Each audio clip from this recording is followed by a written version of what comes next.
SWCA. Thank you, Chuck. Thanks for everybody for having us here. We're really excited.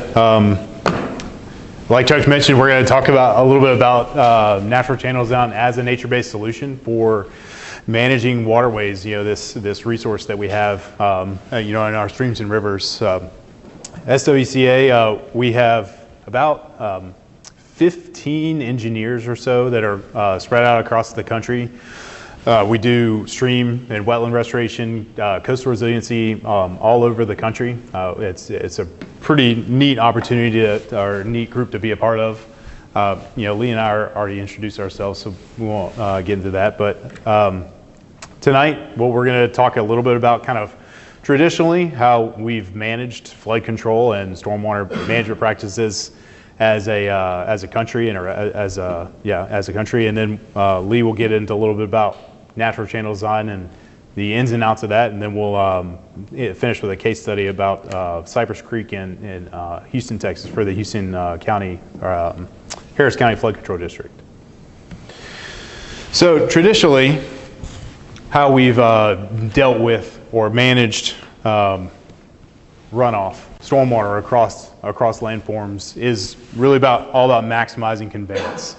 So we want to get the water in the ditch, in a pipe, off the site as quickly and efficiently as possible. So that includes obviously straightening channels, channelization, which means having a constant cross section and slope, oversizing those channels again to just accommodate more water. And then armoring, I'm sure you guys have seen stuff like this, riprap and concrete line channels. That's really historically how we've managed floodwaters and stormwater management across sites.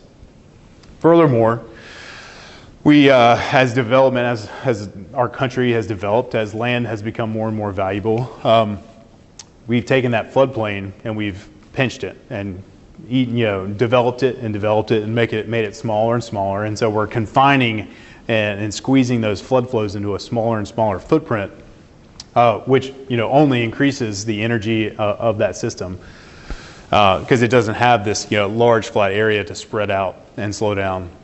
We also, as we develop, and things have become more impervious, infiltration has become more challenging with new developments, and we're putting all of our runoff in, storm drainage networks. We're putting it in a pipe, and then we're sending it to some sort of regional basin, and then from there it's discharged into the creek. So we're through that, we're increasing our peak flow rates, we're increasing our frequency, we're decreasing the amount of infiltration. So through these hydromodifications, our waterways have really become impaired. So in 2008, they said, there was a study, the EPA did a study, an assessment of all the rivers and streams in the country, and noted that almost half of all the stream and river miles in the country were considered poor biological condition. H.B. Hines, who's considered to be the father of stream ecology, said human activity has profoundly affected streams to the extent that it is now extremely difficult to find any stream which has not been altered in some way. And really the main causes, the main sources of those are that hydromodification, the channelization, the dredging, the straightening of our waterways, and then the development of our watershed. So, which results in really more sediment in the water column, which we'll talk a little bit more about shortly. So sediment is actually a really important aspect of rivers and how they function. Fluvial geomorphology, you probably have heard that term before. It's just how a river shapes a landscape or a landform. That process is interrupted by these structures that we install in our waterways. Now, don't get me wrong, these are essential. We have dams and road crossings and spillways and weirs. We have those for a reason. They are essential infrastructure, but they do interrupt that process. They result in these sediment sinks that where sediment, as it's being transported downstream, will get captured upstream of the structure, and then downstream we'll consider it's that reach typically becomes sediment starved. So the way that sediment moves down a river form is that you'll have supply reaches where sediment is actually being deposited into this creek. Then you'll have transport reaches, and then you'll have depositional reaches like deltas. These structures will tend to disrupt that process. Also, flash flooding. So as you can see, when we have developed watersheds, normally what will happen is the hydrograph for the watershed will become, the peak flow for the hydrograph will become significantly exaggerated, and it increases the frequency of that hydrograph as well, which then leads to more flooding, more energy in your channel, and it doesn't allow for that. And when you remove that floodplain from the equation, then again all that energy, all that water is confined to a small channel, a small area, which then can result in a lot of impairments, a lot of instabilities. From a sediment perspective, as of right now, we're trying to work with, the way that we're trying to handle it in the watershed is by stormwater BMPs. So you guys are probably all familiar with this. Site sediment controls during construction, things like silt fence and sediment basins. Those are BMPs that are implemented in construction to help limit sediment, keep it on site, prevent it from getting into the waterway. Post-construction, measures such as, again, regional detention basins, constructed wetlands, bioretention areas, those fall more into low impact development, which also, low impact development is also about promoting more infiltration, again, like trying to replicate more of that natural hydrologic process in the watershed. These are all things that we're trying to implement, or we have been implementing, to help reduce the sediment load in stream environments. But there are problems, there are limitations, just like everything else. Specifically or primarily the limitation is that all these stormwater BMPs don't really address any of the in-channel processes. So as Lee always says, that there are no BMPs for the river, right? Everything stops at the watershed. And so they really don't address channel rectification like culverts and impoundments and weirs and things like that. There are also ongoing issues with how we manage stormwater across a site. When we concentrate it all into a basin and discharge it at one point instead of having that runoff be received by the stream over a large area, there are issues there. There are risks that can go on with that. Oops, wrong button. Like I mentioned, we're continuing to do this. The way we install, or the way we design culverts today, road crossings in particular, just because there's so many of them, but any type of channel rectification, we tend not to account for the way that the channel transports sediment, and so again, that's actually resulting in more of a sediment issue with these waterways. And then again, with the stormwater detention, like I mentioned, you have for a development, when you're increasing the hydrograph, that those detention basins really do a good job of shaving the peak. But the problem is that it will increase the energy of the runoff that is received by the stream, and for a longer duration too. So it flattens out that curve.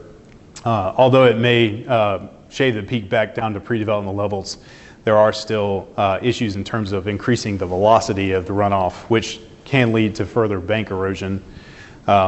Also, as everyone knows, with stormwater detention, more often than not, you're only detaining certain storm events. Usually the 10, the 25, potentially the 50. So often these devices for the larger events, the 50-year, the 100-year and above, that's actually increasing the peak discharge to these points, so which again is further resulting in instability in these waterways.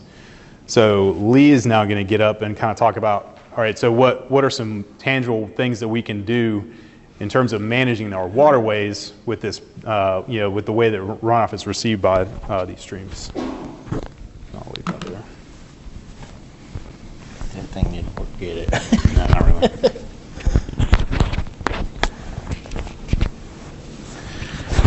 Our laser pointer is not pointing very well, which we'll get through it anyway. Thanks, Josh, for that. And so, yeah, if we want to talk about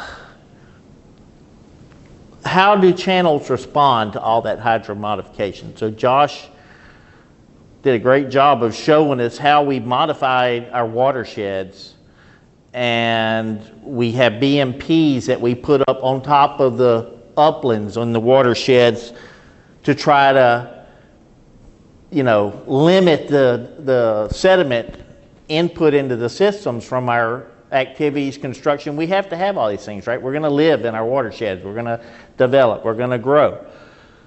But the impacts that they have on the rivers is what you see here. And so if you know the term alluvial streams, it's really interesting. It means that alluvial systems, the rivers build themselves with the water and the sediment that comes to them through the watershed.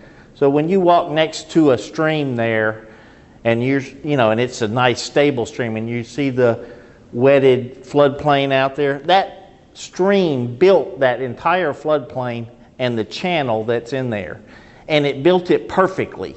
And it built it perfectly because channels are natural systems, and they use this entropy that all natural systems do to try to do as efficient a job of doing their work for the least amount of energy.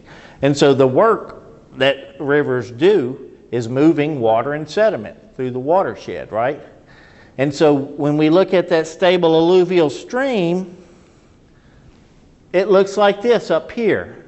It's so nice. See that H? That's the perfect H. That stream, that height of that channel bank is perfect. If it's 1 inch deeper, that channel starts working to shallow it up, right? Immediately. So every time we rectify a channel, it says, wait a minute, I don't like to be straight. I don't like to have one dimension. I don't like to have one slope. That's not how I work good. So, so this is every stream and river in Louisiana is an alluvial stream. As soon as we do hydromodification, it says, well, you know what? Gravity is my primary force, so I can't go up because gravity is what makes all this work. So what I'm going to do is try to go down here and build a new stable stream at a lower elevation, right? Because I got to get back to where I have a floodplain here. Right here, we did some modification. All of a sudden, it's too deep. I don't have access to the floodplain. I got too much energy. So I've got to change. I got to get back to a stable condition. And it immediately starts going through these processes of cutting down, cutting out, and then redepositing sediments on the bottom until it actually rebuilds a stable stream and, just as important, a floodplain, a new floodplain that's geomorphically connected to that stream, so it can reestablish that perfect balance that it needs. So every time you go out and you see those cut banks that Josh was showing us, that's a stream that's doing this. It's in there. That's not its endpoint. It does not want to be there. That is not a stable place. It's trying to get to here. Okay, so that's kind of a critical thing. Again, every stream in Louisiana is having these actions happening to them. And so, if I back up, this is the sediment loading that's killing us in our rivers, right? These are relic soils in our urban, suburban settings, we got old pesticides, metals, bacteria, and every time a big chunk of channel bank falls in the river, we have problems, and it comes out in the water quality, right? So we've got BMPs, and they all stop right here. This is Buffalo Bayou in Houston.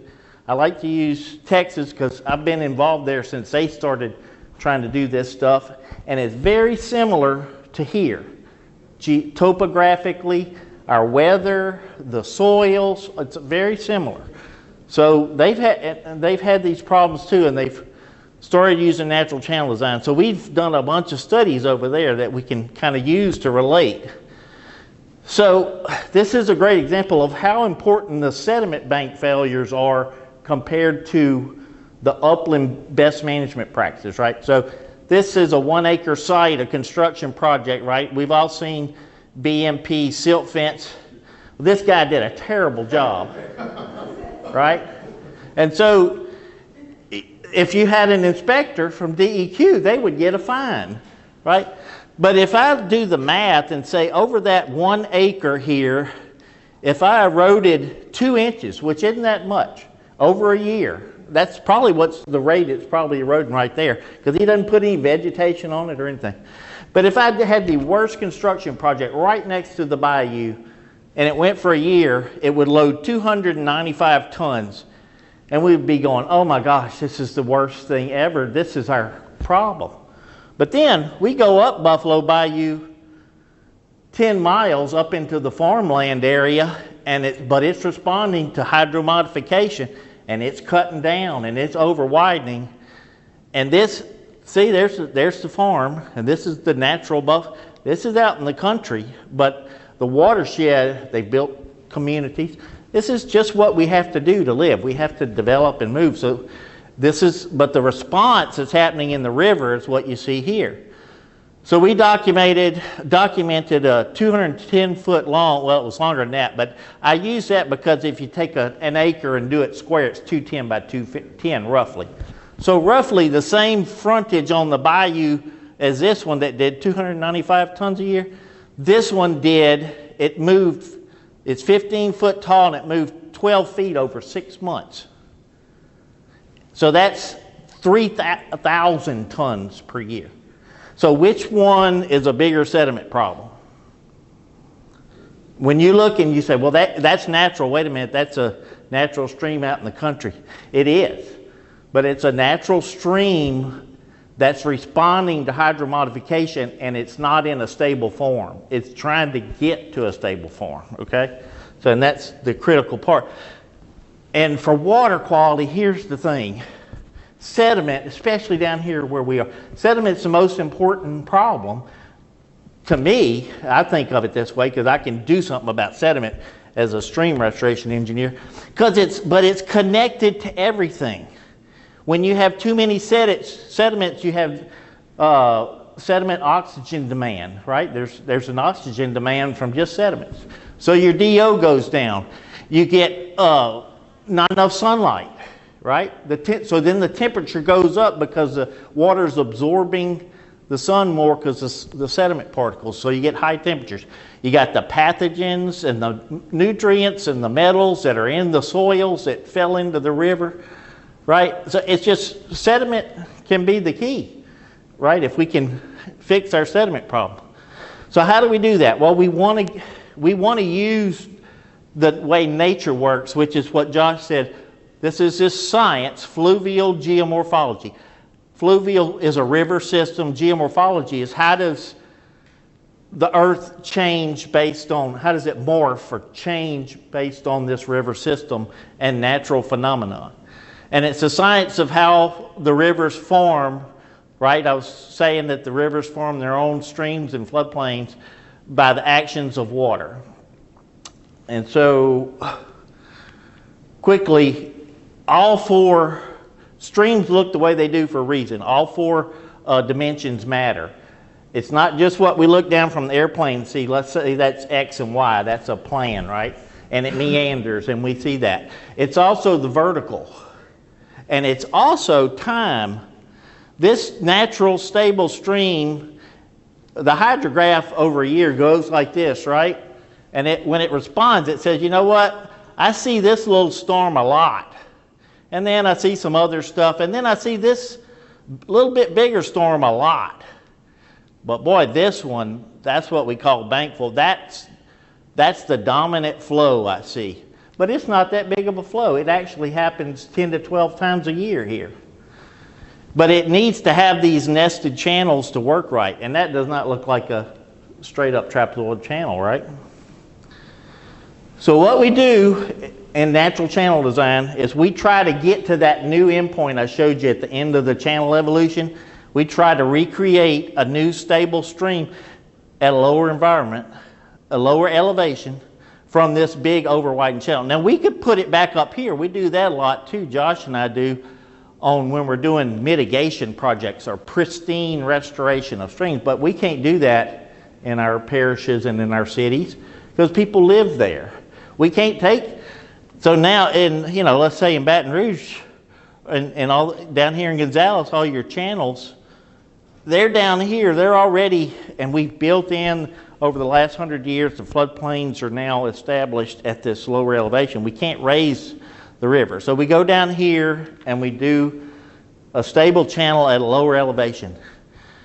And what comes out of that is we need more space to build that little floodplain we were talking about, right? Let's say on a big project, this might be 100 feet on each side, and this is probably 100 feet.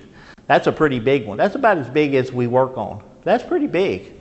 But look what, we need this land because we can't have vertical cliffs. So, but what we do, these are where we put our greenways and our trails. And we put water quality wetlands on these benches so that we have the storm sewer from the pipes go into here instead of straight into here. And we can clean the water in wetlands before it trickles back into the stream.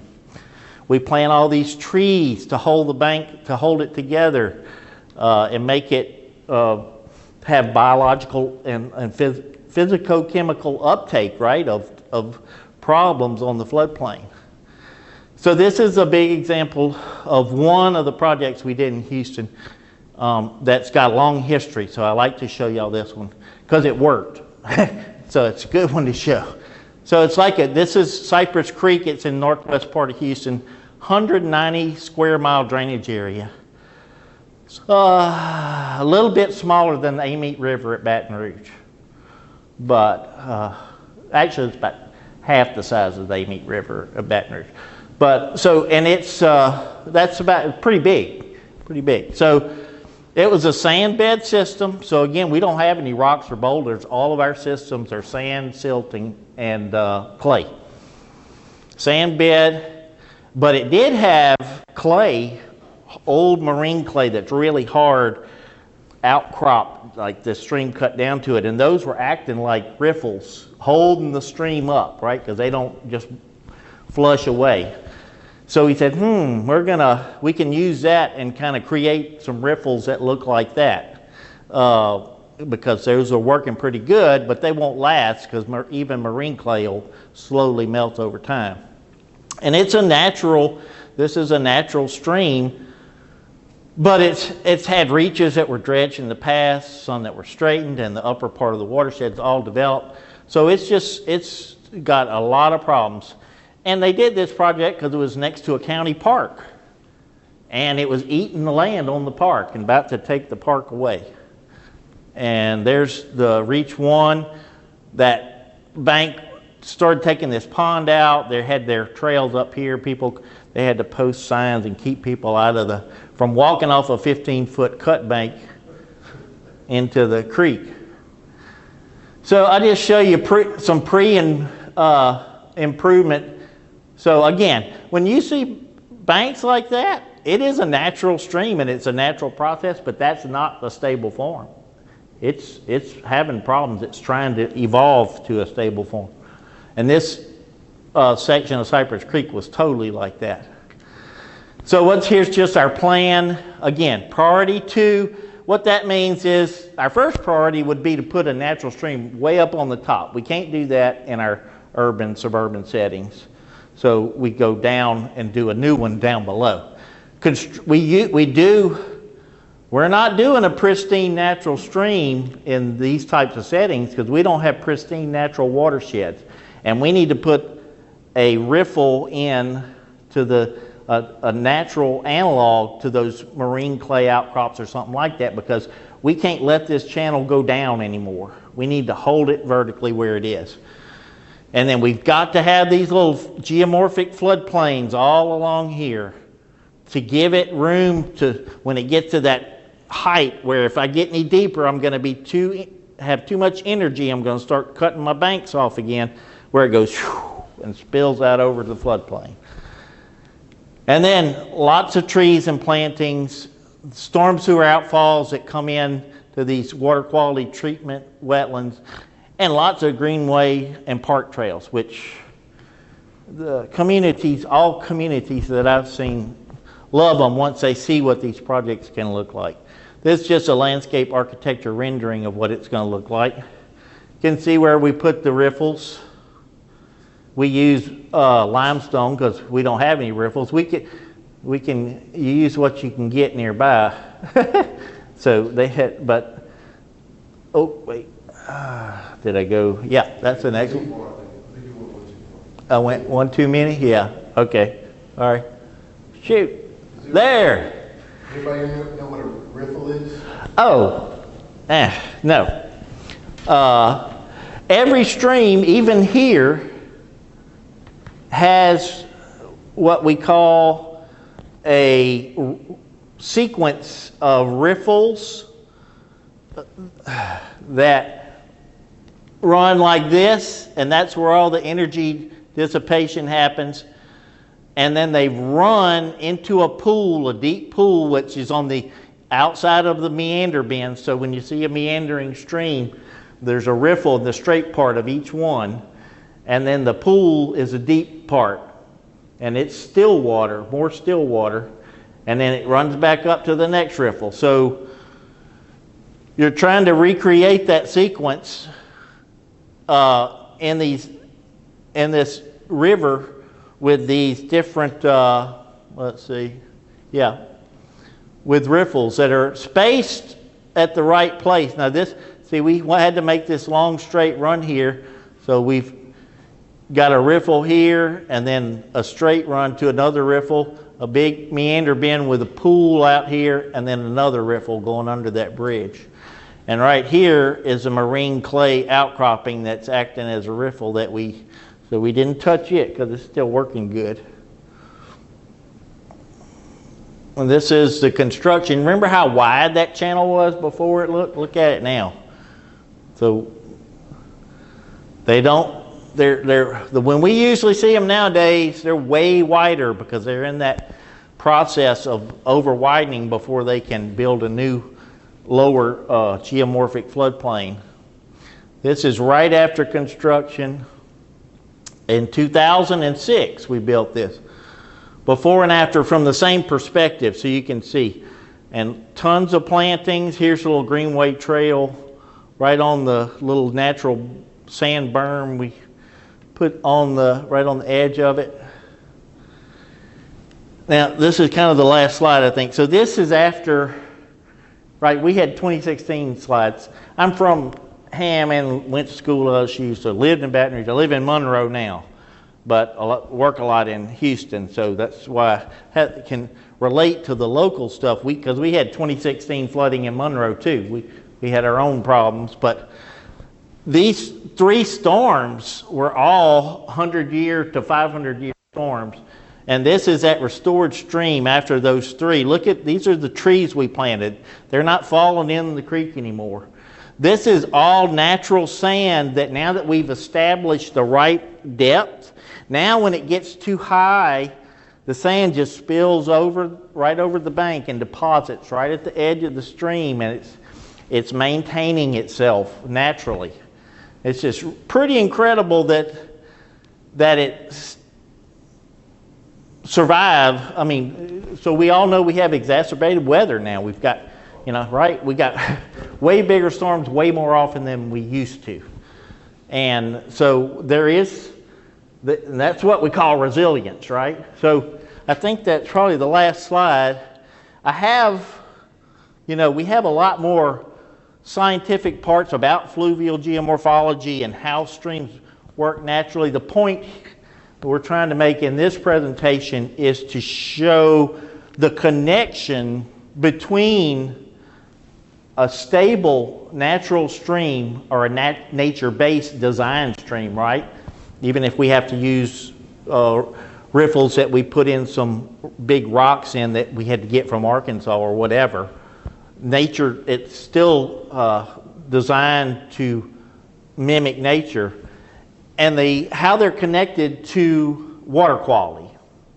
And I hope the point you take away is that channel bank failures of streams that are evolving is probably way bigger of a contribution to water quality impairment than what we call non-point sources, right? Now, I'm not saying if you got a chemical plant or that's got a pipe that's shooting in the stream that's worse. I'm saying that the sediment loading from that big pie chart I showed you is causing way more problems than the problems we have from upland areas. We have to continue to do those, but this is the next step. This is the final solution for the river part of the system. I think that's all we got. You have any questions?